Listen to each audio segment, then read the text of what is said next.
Finally, an action RPG that isn't magic and dragons. Empyreal brings us a sci-fi setting with guns and shields instead. So how does this debut title from Silent Games fare? Stick around and let's find out. Good day to you my friends, I'm Kenator, and in my reviews I try to keep spoilers to an absolute minimum and give you my honest thoughts, good and bad. Big thanks to the devs for providing the game key for this review. Empyreal is an action RPG set on a distant world on which sits a giant monolith, left behind from a long gone civilization. The monolith has some sort of portal tech that can provide access to 4 different zones within, and is guarded by advanced robots inside. The first team of mercs sent inside to clear it all out have been killed by one lone survivor, and thus you have been sent, willingly it would seem, on what seems like a suicide mission, as the sole backup to this expedition. The expedition is made up of a handful of characters in different roles that will assist you or give you missions or add to the story. The main game loop, however, will have you running missions into the monolith to gather loot,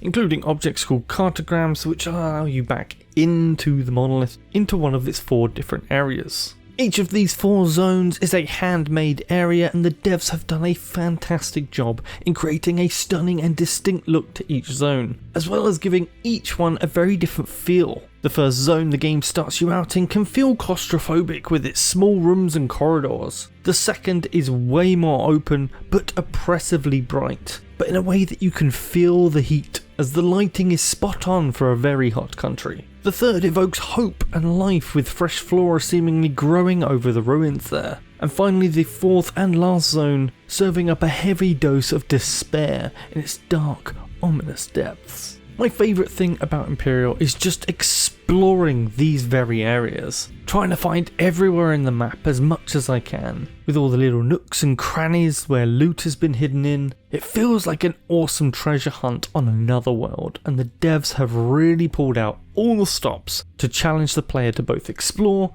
and think outside the box to reach difficult areas. It really gave me vibes of the original Tomb Raider games, especially with solving a mystery over a lost civilization, while finding treasure and fighting off all manner of opponents along the way. The combat itself, while shown off a lot in the trailers, is about 1/3 of the content for a run if you do a lot of exploring, and I found this to be a good mix. Combat is spaced out and can often be avoided if you choose, but herein lies its biggest issue that I want to start with: the combat itself. Unfortunately, I really didn't find this fun. There's no real flow to fall into with the combat, and this is down to a few reasons that I can see. Firstly, some of the player attack animations take way too long, leaving you too vulnerable, or even worse, you just get hit mid-attack. On top of this, sometimes abilities just wouldn't activate, but their cooldowns would, leaving you no moves to make as you cycle through your abilities and get nothing from them. Ultimate moves, however, are exempt from this as far as I can tell, and they are both flashy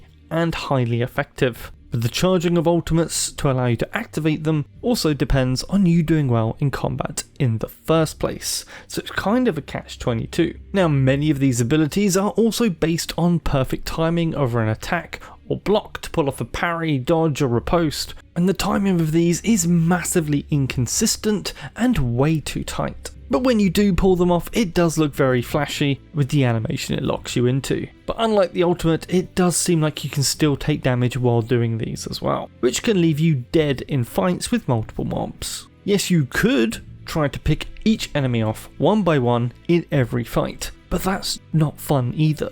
Not to mention, many of the abilities are made to throw you into combat or to face multiple opponents, and not to run away. Another issue I found was in the hitboxes. I could be fighting a bigger, more elite mob, dodge or run behind it, and still get hit by a clearly frontal attack it's making in the opposite direction. Which finally brings us to the stun locking. Oh boy, the stun locking. One wrong move or dodgy hitbox clip and suddenly you might find yourself stunned, which will probably mean it's respawn time. Even at range, since the stuns seem to last for just far too long. Many mobs will rapidly close the gap and hit you all at once, leading me to start swearing in about 3 different languages. And while it can be a fine line between challenging but rewarding combat and something being too tough, this was clearly in the latter camp by a large margin. Now everything I've listed here about the combat is sadly compounded by very poor optimization. Now my PC is no slouch, I can promise you that. It's above the recommended specs,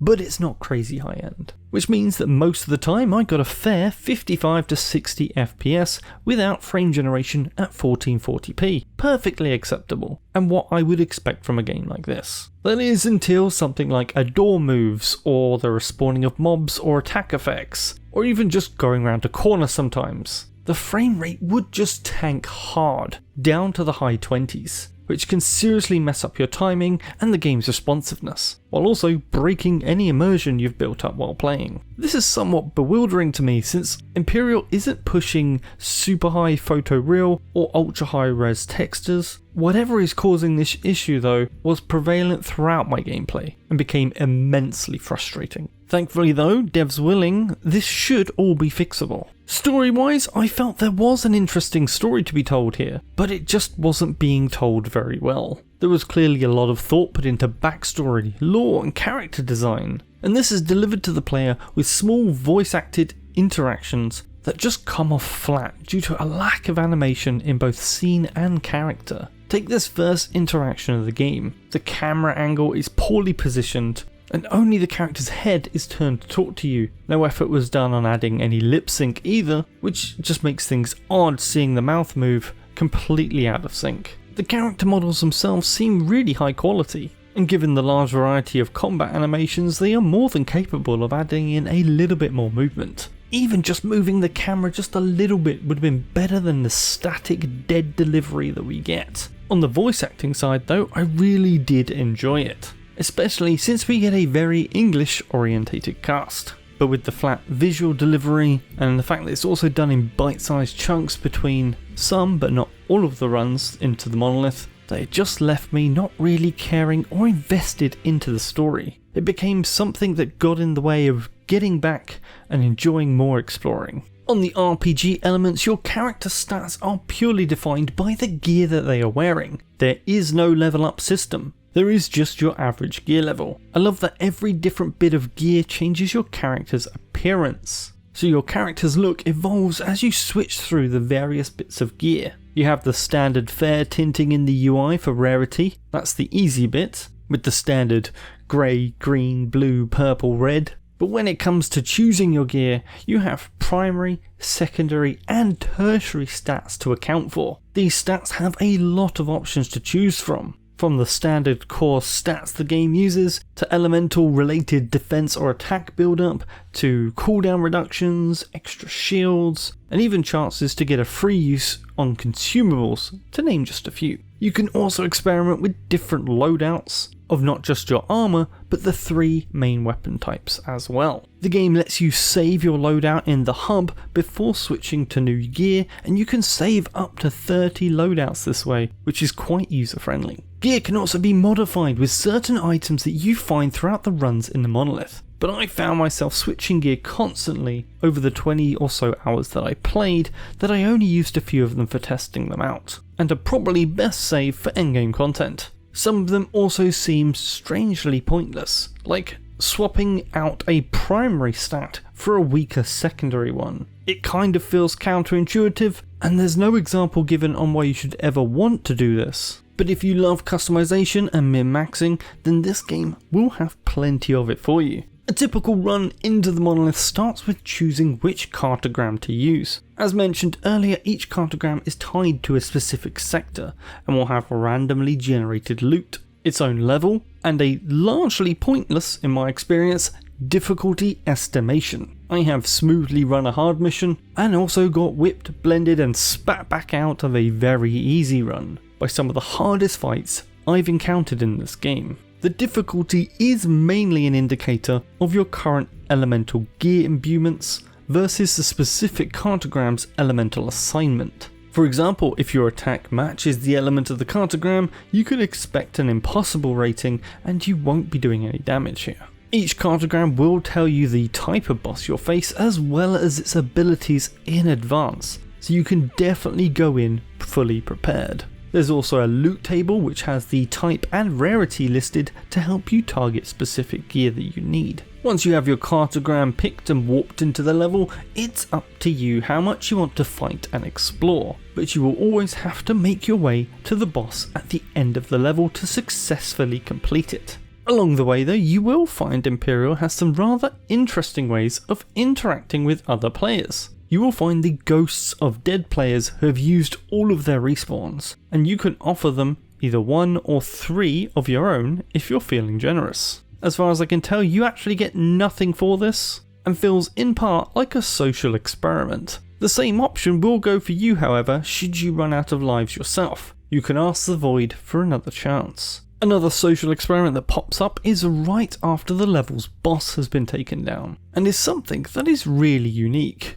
A small crack will open up in space, just enough to pass a weapon or bit of equipment through. Sometimes this will spit something out for you to pick up as well. Its stats will be boosted and it will tell you who it's from. And it's up to you, whether you receive one or not, whether you want to put something in and send to another random player. But here's the kicker, all the gear is unidentified during a run. You don't know how good your gear is except for its rarity. And should you choose to offer up an item, you don't get to choose which one it is either, and selects at random. I found more often than not this will be the rarest bit you've collected in a run. It'll be interesting to see how many players interact with this feature, but I thought it was cool to see either way, and kudos to the devs for trying something new like this. I've certainly not seen anything else like this in a single player game. Once you're back at the hub, you can identify your gear and do the rounds of character interactions to see if you get any new story progress or personal missions, before you head back to the portal and do it all again.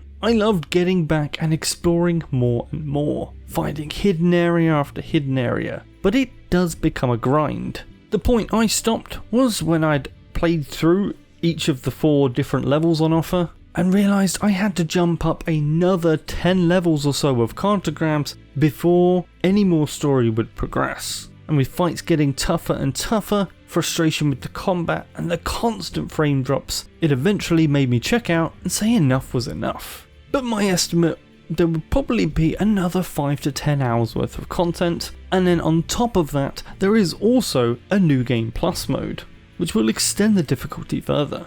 I really think there is a great game here if they can just give it the love it desperately needs. And if they can fix that performance, I would even say it's very fairly priced. But as it stands, and for what I played of it, I would have to say hold off for now while they sort out these teething issues. Or wait for a sale further down the line if you didn't want to miss out on the launch discount. Now if you found this honest review helpful or informative, I'd appreciate a like. And if you want to see more sci-fi gaming content and reviews, please do subscribe for more, and I'll do my best to answer any questions that you leave in the comments. Now hopefully I'll see you guys in the next one. Hitherto, out.